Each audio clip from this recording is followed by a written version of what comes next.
This is the Greg Bedard Patriots Podcast with Nick Cattles.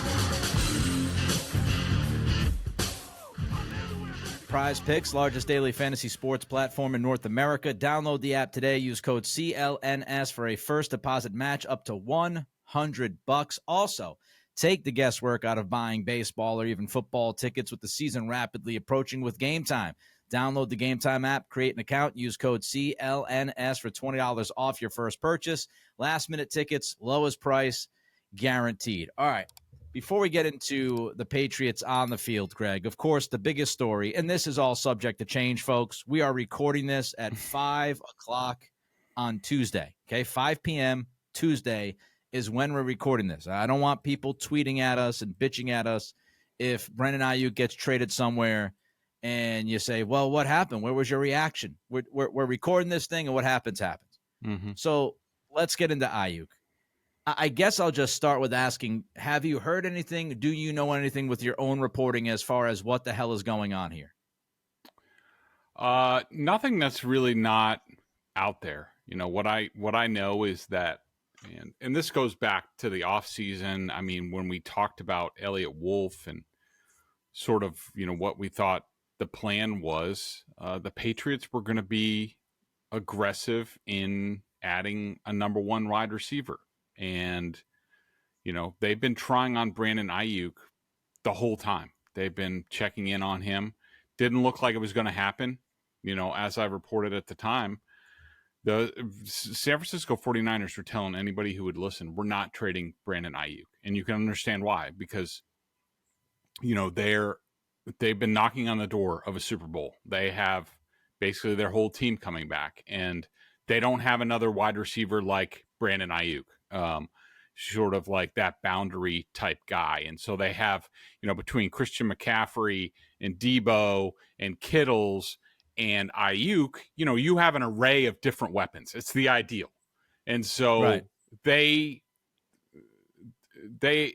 had no idea. They weren't entertaining the thought of trading Brandon Aiyuk. You know, so the Patriots have been in on that. We know they tried with Calvin Ridley. Ridley never wanted to leave the South. Patriots were very aggressive. They've continued to check in on Aiyuk, and, you know, they've been very aggressive in, you know, their trade compensation with the 49ers. Now that the 49ers have, you know, in the past couple of days have opened it up, have said, okay, now we're going to listen. And, you know, I don't exactly know what the 49ers are trying to do. I'm sure we're going to get into more of that. I mean, I think they're to the point. I think they're frustrated with Aiyuk, who's done nothing. He's been a hold-in at camp, opposed to like Debo Samuel is, you know, when he went through his contract, like he went through everything. And I think they've grown frustrated with him. And I think my guess is that they decided, well, we're going to call his bluff. Okay. We're going to arrange trades. He's going to be able to talk contract with other teams. And at the end of the day, it's going to be his decision to go to team X, Y, or Z, where they might be a ways away from a Super Bowl if they ever get there, or he could take what we're offering, which maybe isn't top of the market, but is still pretty good, and stay with us and compete for Super Bowls every year. And so I think they're to the point, Nick, where they're just putting it into his court, putting the pressure on him, calling his bluff to be like, all right, you decide. You want out or do you want in? Make a decision. So I think the way the reporting has gone, and I don't know how aware of you are for the Twitter insiders, but I know some people on Twitter, they get a bad rap, and they should, because they just throw stuff out there. But there are people that are on Twitter, in social media, that have legitimate sources and are followed by a lot of people.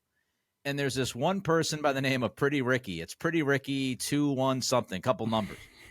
And this person has nailed a ton of stuff well beforehand. And so this person has been on top of the Aiyuk stuff, and they keep saying he's going to the Steelers. He's going to the Steelers. I don't care what anybody says. He's going to the Steelers.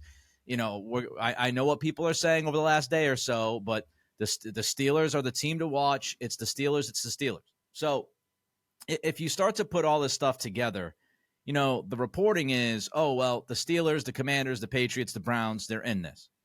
And then you have Adam Schefter go out there yesterday with Pat McAfee, and Schefter says, hey, look, you can offer Brandon Aiyuk a great contract, but if Aiyuk doesn't want to play for the team that's willing to give him that contract, then he doesn't have to sign there, and he doesn't have to okay that trade. He pretty much has a no-trade clause, is how Schefter has really put it, and I'm paraphrasing. Mm-hmm. I don't think it's a coincidence. I've spent a lot of time in radio. I see how reports go.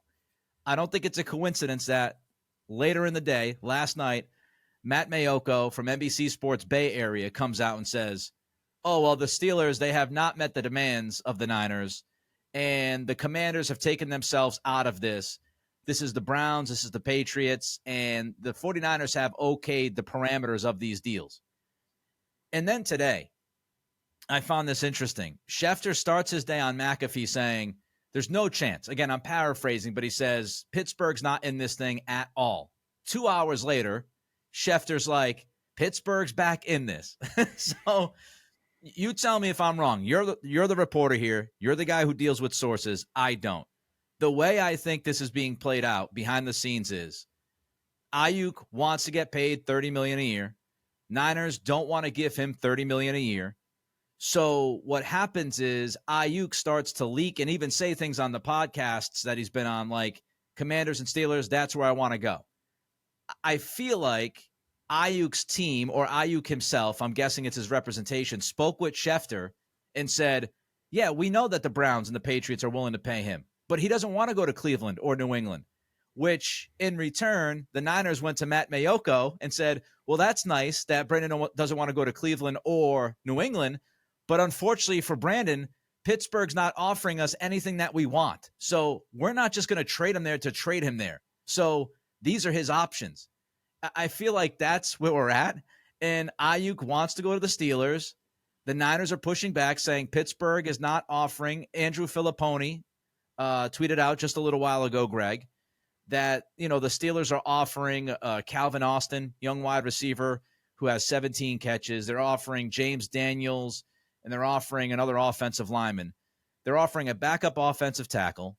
They're offering an offensive guard, which San Francisco doesn't need. And they're offering a receiver who has 17 catches in his NFL career.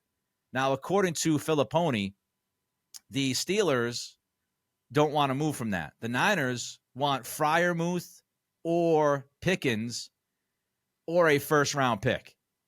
They want one of those three things in return, and Pittsburgh's not budging. So I just think we have a stare down and a stalemate here, which with each side speaking to their favorite reporter or insider, trying to fight this thing via the media to try to sway people. How do you feel? I don't disagree with you on any of that. I think there's a whole bunch of games being played. What's interesting, and this is sort of like an inside football thing, but both Brandon Aiyuk and like everyone among the 49ers brass, whether it's John Lynch, who's the general manager, but Kyle Shanahan runs everything there. It's his franchise as far as personnel and all that stuff. Like, he runs everything. They're all represented by the same agency, Athletes First. Now, I'm sure they have different agents. Like, for example, Trace Armstrong represents a lot of coaches and front office people, the former NFL player. And I know Ryan Williams of Athletes First represents Aiyuk. But there's a lot of intermingling going on. So there's that aspect of it. My read on this is the 49ers have called Brandon Aiyuk's bluff. Yep. But they're trying to show him that there's limited teams that he can go to. Like, I mean, the Steelers package, if Filipponi's right, like the players that they're offering, it's garbage. I mean, yep. The Patriots have similar players they could offer, and I'm sure the 49ers laughed. And, a first round pick is nice, but, I think, you got to look at you got to look at the position that the 49ers in and Kyle Shanahan. And we all know his shortcomings, how he keeps coming up short of Super Bowl titles. And like, I have a hard time seeing them being okay not getting a wide receiver in any deal that can approximate what Brandon Aiyuk can do for them. And, and we heard Matt Mayoko say this, like he thinks that the 49ers would prefer the deal with the Browns with Amari Cooper. And, you could see the appeal of Pickens with the Steelers. I do think the Patriots can get there with, I know Kendrick Bourne has been mentioned, and I know Kyle Shanahan loves him. The 49ers love him. I'm sure he'd be, well there. But, I mean, he's hurt. You don't know when he's going to be back. You don't know how he's going to be back. I would love to offer Matthew Judon as a sweetener in that, especially after what transpired again the other day. And then he sat out today at practice. But, I just think, I think Brandon Aiyuk I think he's in fantasy land if he thinks he's, everything's going to come together. Sure, he wants the Steelers, but the Steelers are offering crap. So the 49ers aren't going to do that. So what are you going to choose? Are you going to choose money? Are you going to choose winning? What are you going to do? And I think that's basically where we are right now, is where the 49ers are putting it on Brandon Aiyuk and being like, you make the decision on where you want to go, but at the end of the day, it's your call, and you got to declare what you're about. Now, interesting, because Michael Silver earlier today, he tweeted out that in a vacuum, or this was last night, in a vacuum, he feels like Shanahan would rather have Bourne in the Patriots' number 2 second-round pick than Cooper and the Browns' second-round pick. I saw you last night on NBC Sports Boston say that Shanahan loves himself some Kendrick Bourne. So I quote tweeted Silver, and I quote tweeted him writing last night on NBC Boston at Greg A. Bedard said that Shanahan loves Kendrick Bourne, loves him in all caps. Silver tweeted back at me in 3 minutes, just three letters. Yep. so in Silver, if people don't know, he is very plugged in to the operation over there in San Francisco. Yeah, he's a Bay Area. Very close. Yeah, he's very close with all those guys. And so is Burt, which is interesting. Burt Breer's been pretty silent on this, which has surprised me considering the Patriots are involved and the 49ers, and Burt's very plugged in with them as well, along with Jeff Darlington. Well, maybe Burt's busy with Amazon Prime from what I read. Yeah, I think it was Amazon. Maybe. Yeah. Look at him. So it's, and then you got Josina Anderson saying the Patriots aren't giving up on this. We'll see if they can kind of stretch the limits and bring him in. I feel like the longer this goes, the less likely it is that the Patriots get Aiyuk, because if Aiyuk wanted to be here, he'd be here. This would be done, because the reports are the Niners are okay with Bourne and a second-round pick, maybe an extra pick added, to that offer. They have agreed on the trade parameters. Every single report, Greg, says the Patriots are willing, more than willing, to dump a ton of money. I just saw Mike Reese on SportsCenter, our buddy from ESPN, saying the Patriots are super aggressive. They are more than willing to pay Aiyuk as a top 5 receiver in the game. So here's what I'll say, and I want to get your thoughts. I know this is already happening. I've heard it in certain places. I am here to tell you, do not blame Eliot Wolf. People are going to blame Eliot Wolf. People are going to frame this as if Wolf failed or he lost. The only thing the Patriots can do is what they're doing. Here is an offer. Here's the money we're willing to pay. According to everybody, whether it's Josina Anderson, Reese, Bedard, Mayoko out there in the Bay, people that are out in the Bay Area who are not trying to do a solid for Robert Kraft, because I know some people might try to spin it that way. Mm-hmm. Everybody has said to a person, talking with their sources, the Patriots are willing to pay as much money as it takes to make Aiyuk a Patriot. And we know from Mayoko, they have an offer on the table that has been accepted by the Niners. That's all you can do. Offer a ton of money and put a package on the table that's accepted. Those two things have happened. It's now on Aiyuk. Yeah, I agree with you, Nick. I think throughout this offseason, and look, just to come flat out. Like I agree with you. The longer this goes on, it's not good for the Patriots, and I think the chances of him landing here are lessening by the minute as more teams get in and the dance goes on and all this stuff. And I feel a little bit bad for, Eliot Wolf and the Patriots and Patriots fans. And, because I do think they're doing things the right way as far as, personnel. We don't know much about on the field yet, but as far as like rebuilding and sort of making amends for the previous years and all the personnel missteps and things like that. And, the position that they're in now where, they don't have a number one wide receiver or a good offensive tackle. And we all knew these things were coming and were an issue, but they were just neglected for years. And I think that, you could see Wolf's plan that, okay, look, we stunk last year, so we have the third overall pick. We're taking a quarterback. And we saw that in Hard Knocks. We're pretty content. And pretty much Wolf told us all this, that we need a quarterback. And so it's no secret, and we're going to sit and pick. So you get the quarterback.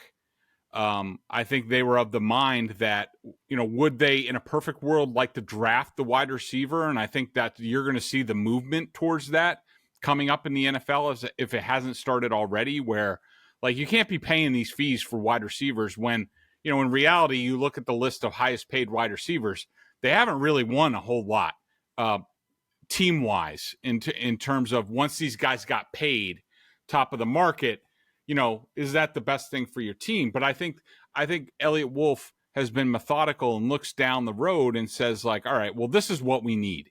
And so we got the quarterback, and now we need the number one weapon, and we need, a franchise left tackle. How are we going to get both? How you look at the NFL landscape, how can you're not going to get an offensive tackle by trade or free agency, like nobody good. I mean, just this past year, it's Tyron Smith who gets broken down all the time, and like Jonah Williams, who even knows what tackle he's best at. And the Bengals didn't even want him around really anymore. And so I think they looked at it and said, all right, well, ideally we draft the wide receiver, but let's play it out. Like, all right, if we have an opportunity to secure a guy now and just pay money for it while we have a rookie quarterback on a rookie contract, like, let's just do that and save what we think is going to be a pretty good first round pick in 2025 for the tackle. And then and along the way, let's re-sign all our good core young players, whether that's, offensive linemen or defensive. Like, if you get May, if you get a Brandon Aiyuk type, and then you get the offensive, you get the left tackle next year in the draft, along with everything else they're doing and promising on Jalen Polk, promising on Javon Baker. You got Pop Douglas. You got Keon White taking a step up. Like, you have Christian Barmore in the fold, all those guys on defense that are the core that you have re-up. All of a sudden, all those pieces come together, and you're like, especially with a year of training for Drake Maye, the Patriots in 2025 could be pretty good. You wouldn't see many holes on that roster. And now they keep trying. They keep putting their best foot forward. But, for various reasons, it appears they're going to come up short again. But I agree with you. This is no fault of Eliot Wolf. Everyone's going to play the blame game if they don't get him. And they're going to dump on whether it's the Crafts or Wolf or the situation that they're in. Like, look, it's just the situation that they're in. And timing can be everything. And right now, the timing isn't great for the Patriots, but at least you see the plan and that they're being aggressive and trying to do things. And I think if you're a fan of a team, that's all you can ask. And you just hope that in time, those plans will start to come to fruition. PrizePicks is America's #1 daily fantasy sports app with over 5 million active members. It's the easiest and most exciting way to play daily fantasy sports. Unlike other apps, on PrizePicks, it's just you, against the numbers. All you do is pick more or less on 2 to 6 player stat projections and watch the winnings roll in. Get in on the daily action with your friends and become part of the Prize Picks community today. You can now win up to 100 times your money on Prize Picks with as little as 4 correct picks. You can turn $10 into $1,000. If you're looking for promotions, Prize Picks has got you covered every week, from lowering select player stats projections on Tuesdays to help your lineup hit, or getting your entry fees back if you have a losing lineup on Fridays.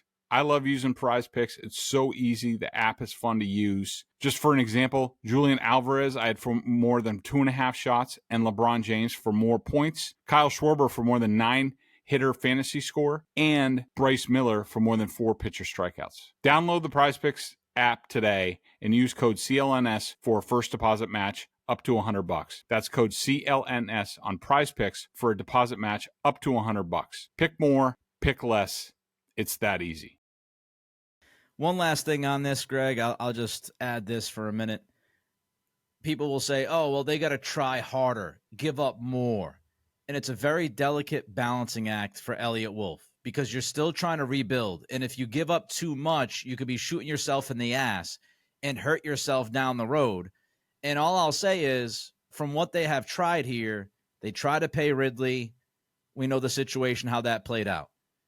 Then, during the draft, they tried to move up with the Buffalo Bills. The Bills gave them the straight arm, held them over a barrel, and said, well, overpay us egregiously with picks, and then we'll maybe do a move. And the Patriots, they had different holes to fill. They didn't feel like they could give up as many picks as Buffalo was going to force them to, because they're division rivals. They don't want to help the Patriots. So they try to move up in the first round and get a deal so they can draft a young wide receiver, after being turned away by San Francisco draft weekend, according to reports, because they were trying to deal for Aiyuk all the way back in April. Now you fast forward, the one legitimate wide receiver that is available, they've put the most money on the table for him, and they've put an offer that's been accepted by San Francisco. Like, there's not much more you cannot. I've said this the whole time, and I've said this forever. You can't force somebody to say yes. You can try. You can try as hard as you can, but you can't put a gun to the forehead of Aiyuk or the Buffalo Bills or somebody else and say, you're signing this or you're okaying this. It just doesn't happen that way. Let's get to Matthew Judon quickly. I wasn't a fan, Greg, of him talking yesterday. Gerard Mayo comes out, says this is in the rearview mirror. If it's in the rearview mirror, everybody just shut up about it and let's move on. Yeah, I agree with you. I thought that it was not a good look for Matthew the other day. Like, I was fine with his initial press conference, the 9 minutes, basically speaking from the heart, mostly truths. The whole social media thing. We'll agree to disagree. But I thought he was honest, and Gerard Mayo gave him that opportunity to blow off steam and be honest and tell people where he stood. And, Mayo got rewarded by Matthew Judon, acting out, that whole thing. And this was the first time we heard from him.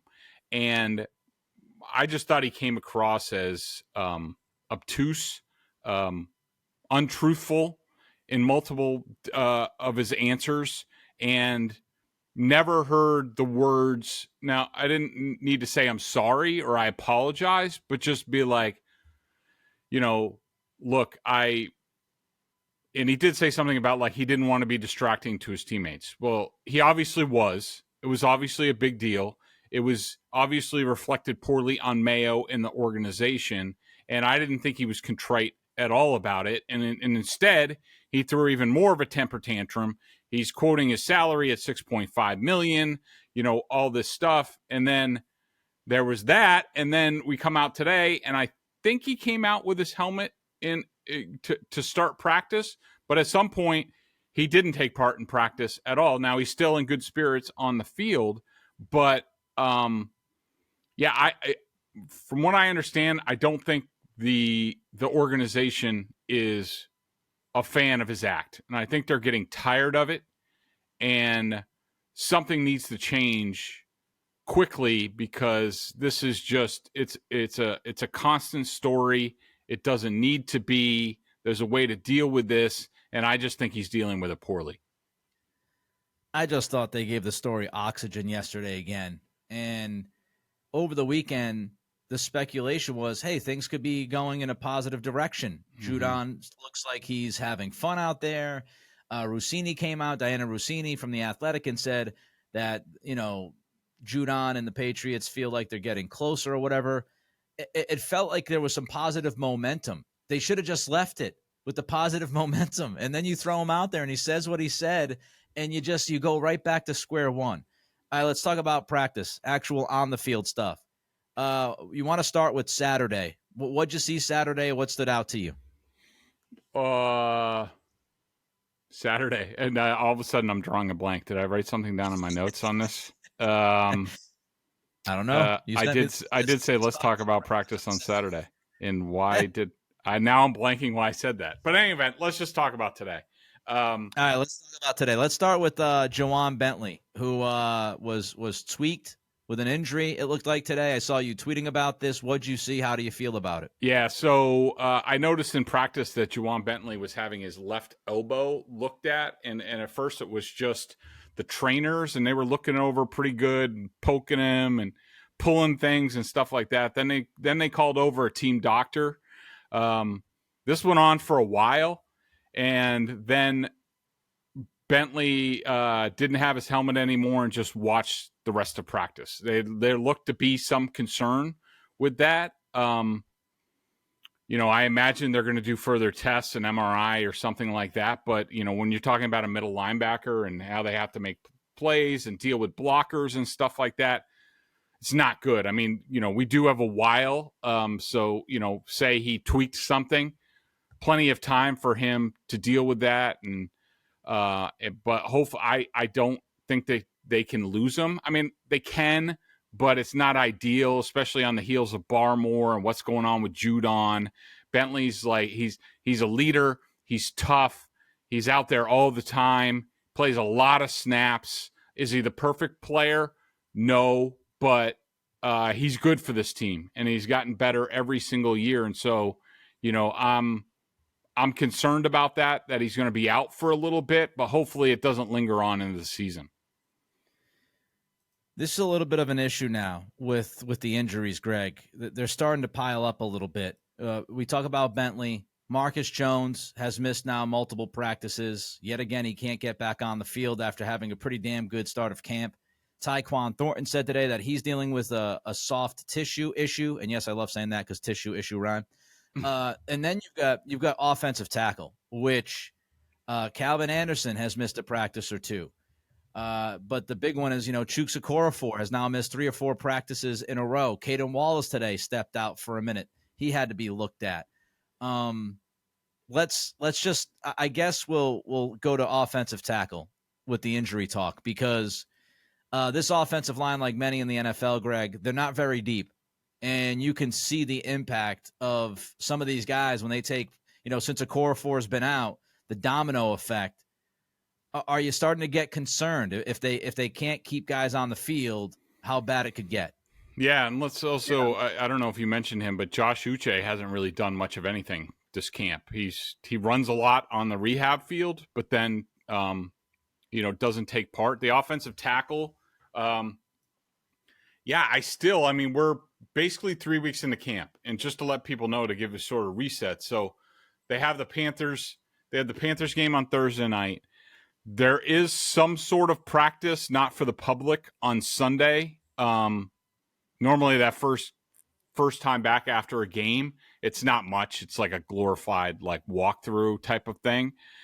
And then we have, I think it's Monday, and then Tuesday is the joint practice with the Eagles, and that's it for public practices for all of camp. So basically for 3 weeks, we're not going to see anything of what's going on. And so the offensive tackle thing, I have no read on what they're doing, and it's hard to tell because of the injuries. Chuk's been out, as you said.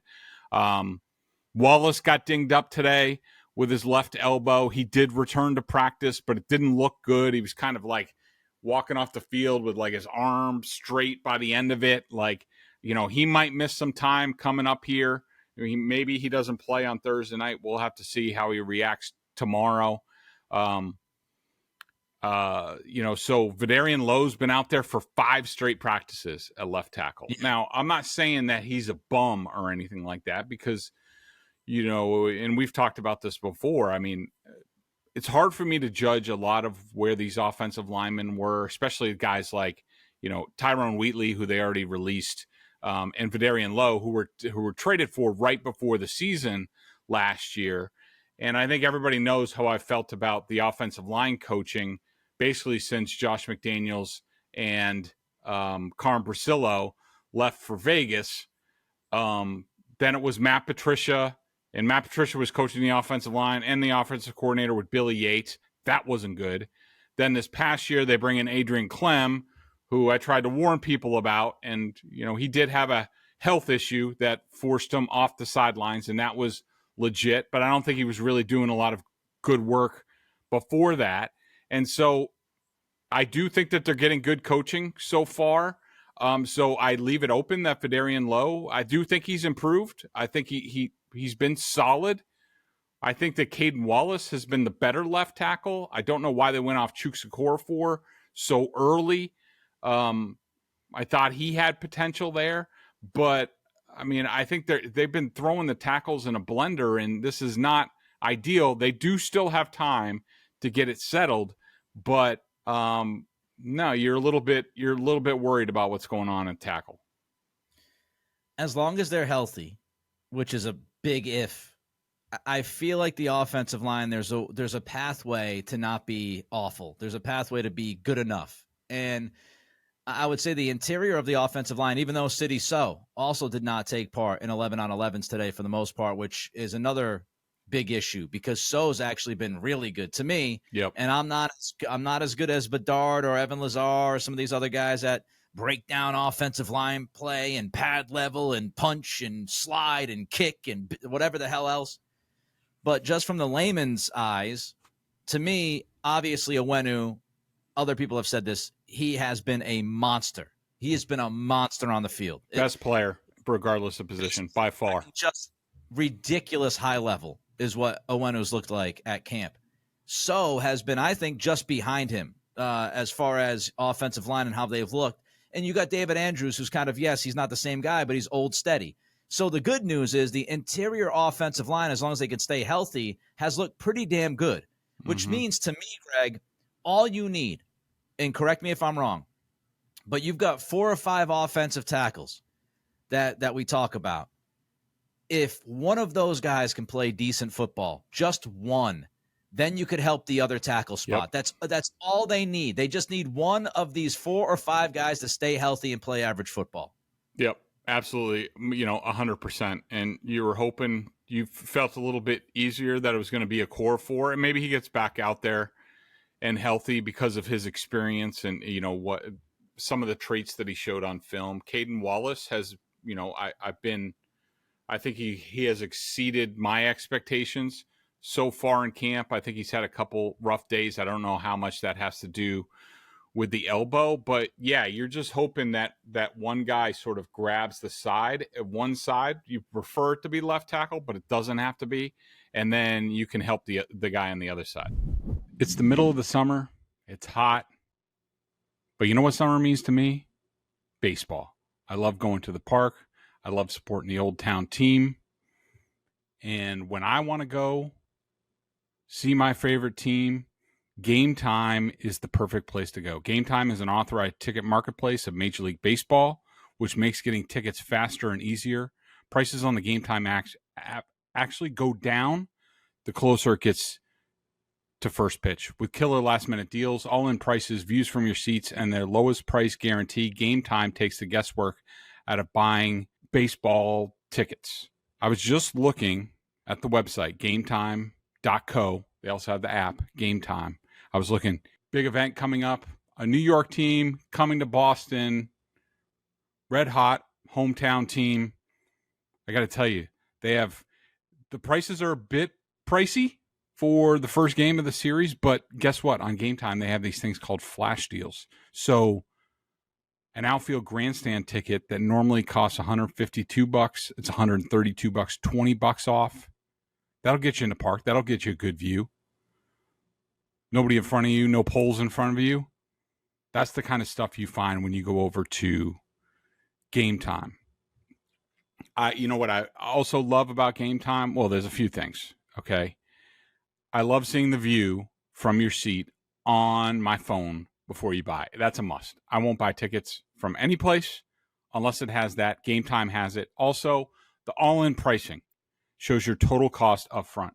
You know, you go to these other sites and you're like, oh, that's a good deal. Suddenly you get to the end and there's all these fees and taxes and other things, and all of a sudden you're paying double than what you thought. That does not happen at Game Time. So make sure you get over there. Take the guesswork out of buying MLB tickets with Game Time. Download the Game Time app, create an account, and use code CLNS for $20 off your first purchase. Terms apply. Again, create an account and redeem code CLNS for $20 off. Download Game Time today. Last minute tickets, lowest price, guaranteed.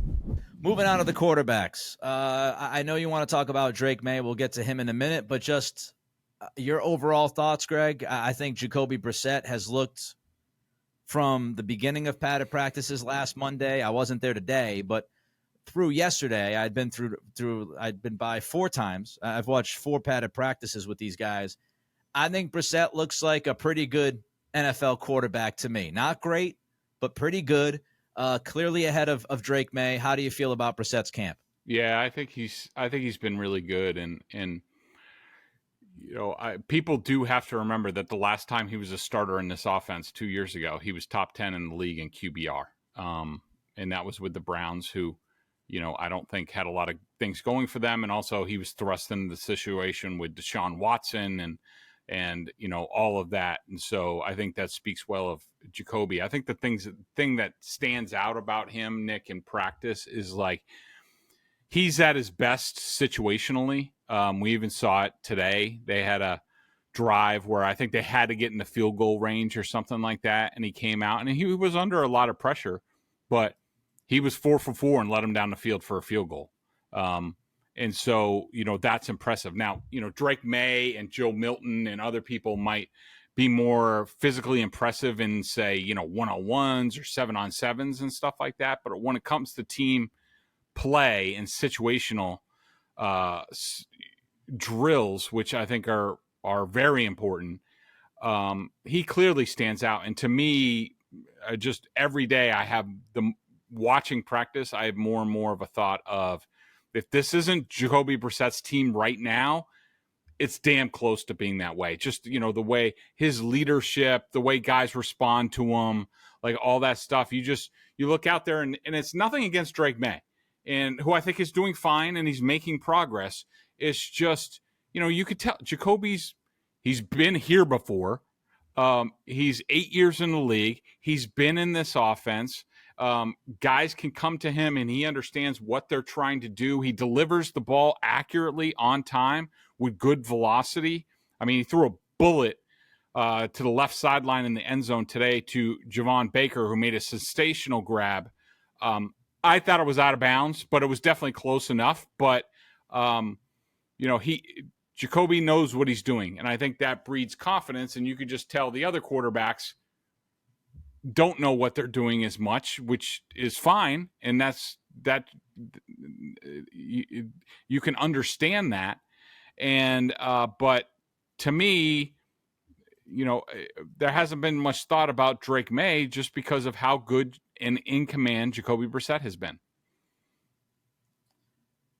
To me, Maye has pretty much come as advertised watching him. You know, the highs are very high. He'll zip a great throw here, a great throw there, and you're like, man, oof. He'll move out to his right, extend a play, and flip a ball on the run that looks beautiful towards the sideline every once in a while. And then you'll have some other issues. You know, when he's in a 2-minute drill, he'll struggle a little bit. He'll have throws that make you kind of scratch your head and go, what was that about? Overall, to me, I feel like he has gotten better, Greg, since the first padded practice that I saw on Monday, which he looked pretty wretched, frankly, which wasn't a surprise. It was first padded practice. I think overall, though, he's gotten better. How'd you feel about watching him today, and how do you feel about him overall the last, what's it been, 9-10 practices? Yeah, I agree. I think that, he seems to get more comfortable every day. And what people need to understand is that, Drake has all these gifts, and he's naturally talented, and I think he's naturally born to play the position. And, you see that at times, especially in drills, especially in 7-on-7. I mean, he dominates 7-on-7. If NFL games were, had no offensive and defensive line, I'd be talking about him going to the Pro Bowl. But that's not the way things operate. And I think Drake won't be able to – the Drake that the Patriots need, that they believe he's going to be, where you talk about that, making plays off platform and, pulling plays out of his rear end and things like that.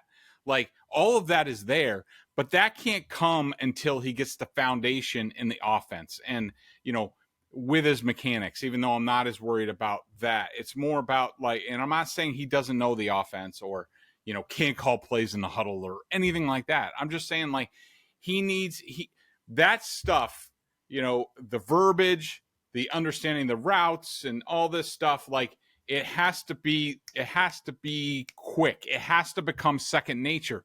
And then he can do all the things that he can do. I mean, to me, it's very similar to Patrick Mahomes when he came in to the Chiefs, and Andy Reid's offense is complicated. There's a lot going on. And guess what? Andy Reid said he's sitting. That's what he's doing. He's sitting. He needs to learn. He needs to get the mental side. And then once he does that, then his natural gifts can take over. And guess what? After sitting for a year and starting one game, Patrick Mahomes was NFL MVP and threw 50 touchdown passes in year 2. And it's because he got that basis in the system and had that understanding that allowed him to play fast and play free. And you don't see that with Drake. You see him making progress every day, but he's not there yet. We don't know when he's going to get there. It could be that by the season opener. I have no clue. Guys learn on a different schedule. But I will say, Drake Maye had 2 unbelievable timing passes, back-to-back plays in 7-on-9 red zone today. One to Kayshon Boutte in the right corner, and then Jaheim Hines, who was back today, who was good to see. The same play in the corner, and Drake dropped just 2 perfectly in the bucket to those guys. And you're just like, holy cow, look at that. Now, why was he able to do that? Because he didn't have to think that much. He didn't have to worry about the pass rush, which him playing with the backup offensive line is not doing him any favors. Now, he's also not going against the defensive starters a lot of the time, so some of it evens out. But then you have a team period. So Jacoby Brissett gets into the same situation. They do the same situation. It's like a minute 45, something on the clock, and they got to get a field goal. Jacoby goes 4 for 4, goes down the field, leads a field goal. Drake Maye goes 0 for 4, throws an interception on his first pass, forcing a throw over the middle. It was probably on Mafi. They had a bad shotgun snap. I don't know. I think it went off his leg or something like that.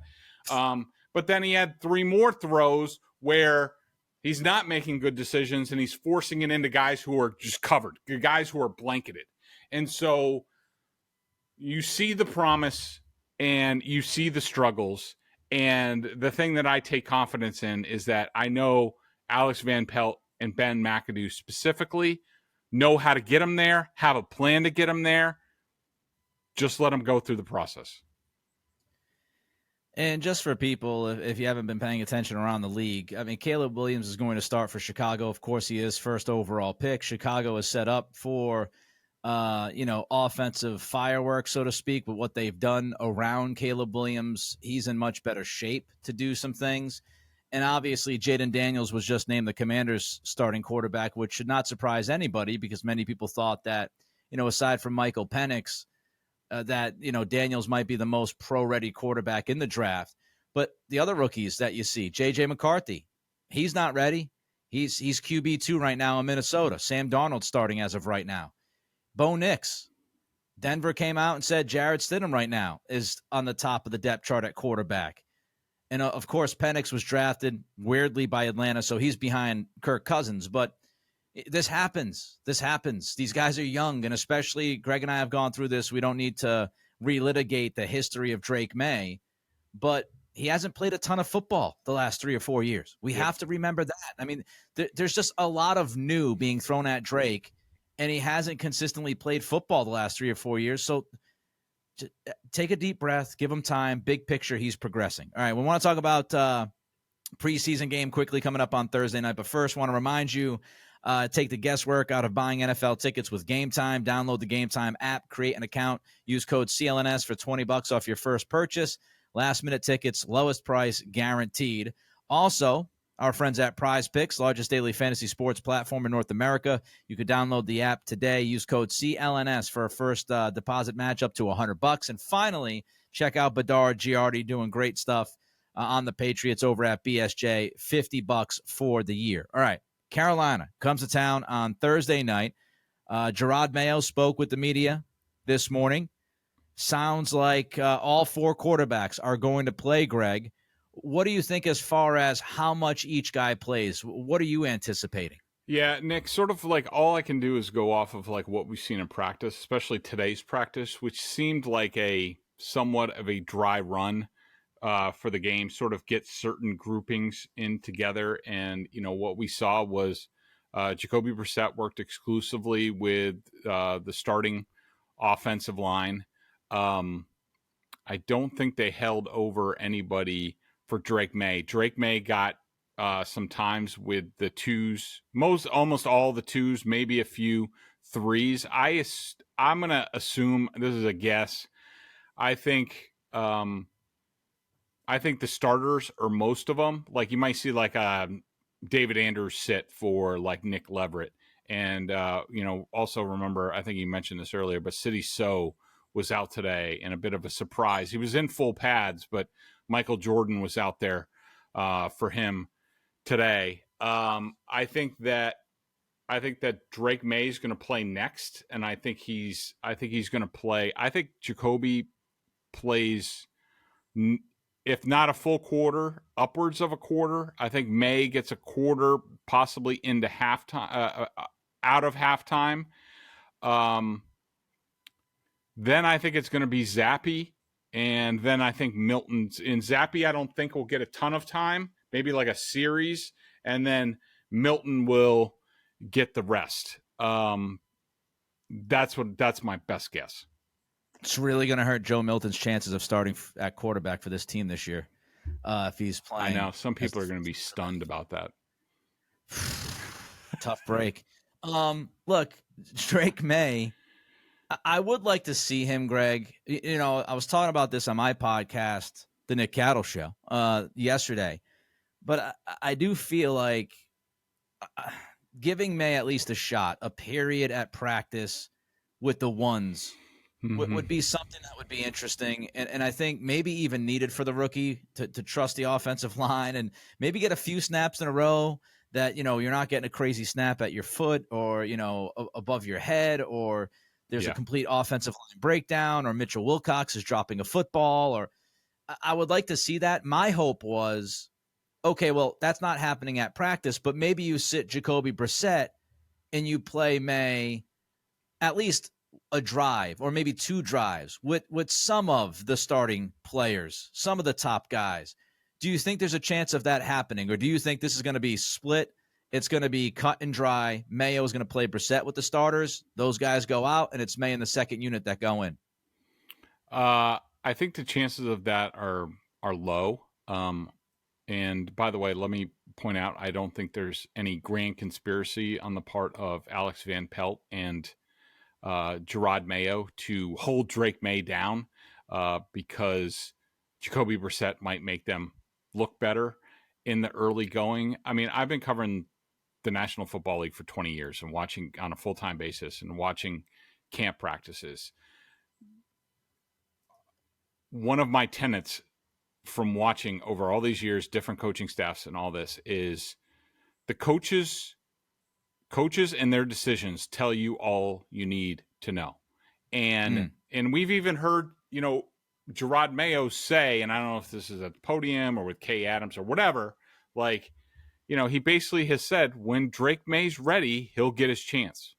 And, between that and what we've seen on the field, the coaches don't think he's ready. There's nothing wrong with that, but I agree with you. I was hoping these two practices before the preseason game, he might get a drive with the offensive line. And actually, I thought it might happen today, and I actually put a tweet in my drafts getting ready for when Drake Maye went out there, because there was a certain point in practice where it was strange because Jacoby Brissett went out there with the starters for, 6-7 plays, and then suddenly they went to the backups.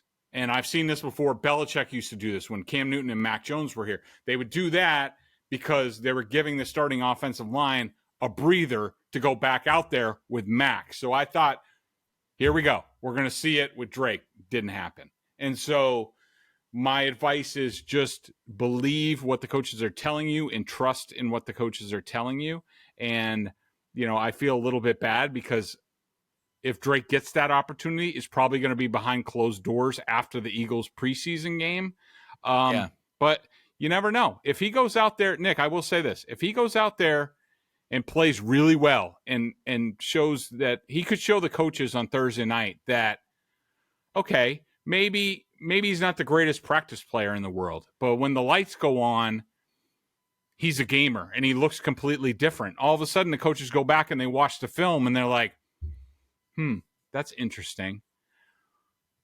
Maybe it's time to give him a couple snaps with the starters this week. Maybe Monday's practice before the Eagles, let's take another look at it. And then maybe against the Eagles in the joint practice, maybe we give him a shot with the starters at one point. So it's a fluid situation, but as of right now, I don't think that's the plan, but Drake can change the plan at any point. Yeah, I have wondered that. A couple of things, practice, these practices, these padded practices, it's all structured. It's all scripted. There are reasons why coaches do certain things. Drake came out last week and his first padded practice on Monday, like I said, was wretched. He came out a couple days later and said, well, Monday's practice was all 3rd and long. That was the script. The quarterbacks were working off of 3rd and long. That was the idea of the practice, which obviously does kind of impact when you have that context, Drake's performance that day. It doesn't excuse everything, but it makes a little bit more sense. The defense, I know Evan Lazar has said the defense playing a lot of cover 2, at least early in camp. Yep. And it seems like they're kind of forcing Drake Maye to take the easy stuff underneath, which is smart. It's the idea of don't force it downfield. Let's make sure that he's got the basics down. He's taking the easy stuff underneath if he sees these defenses and doesn't try to, fit a tough throw when he shouldn't. So we have to keep that in mind. And also, I do wonder, do you think we'll see a better Maye? Because it's not going to be as scripted. It's not going to be as almost handcuffed in the game on Thursday night versus what he's been doing at camp, which is a lot of, hey, footwork, the simple stuff. Let's make sure the basics are figured out. I do. I think Maye's going to pop on Thursday night, and I think that's going to be a storyline coming out of the game. Oh, I love that. That's a tease. We're going to leave it there. We'll see what happens on Thursday night. Greg and I have not discussed this, but I'm guessing we will do a pod after the game, so we'll have a reaction at some point on Friday or whatever it is. It's been a little crazy. It's been busy for Greg for sure. So that's that. We'll go into Thursday night, Carolina, the Patriots. If you're excited to see Bryce Young, get rid of that excitement because Jack Plummer, not Jake Plummer, will be playing that game for not Carolina. The snake. I would rather see the snake. So we'll talk to you after the game. We'll see how things go. Till then, be well.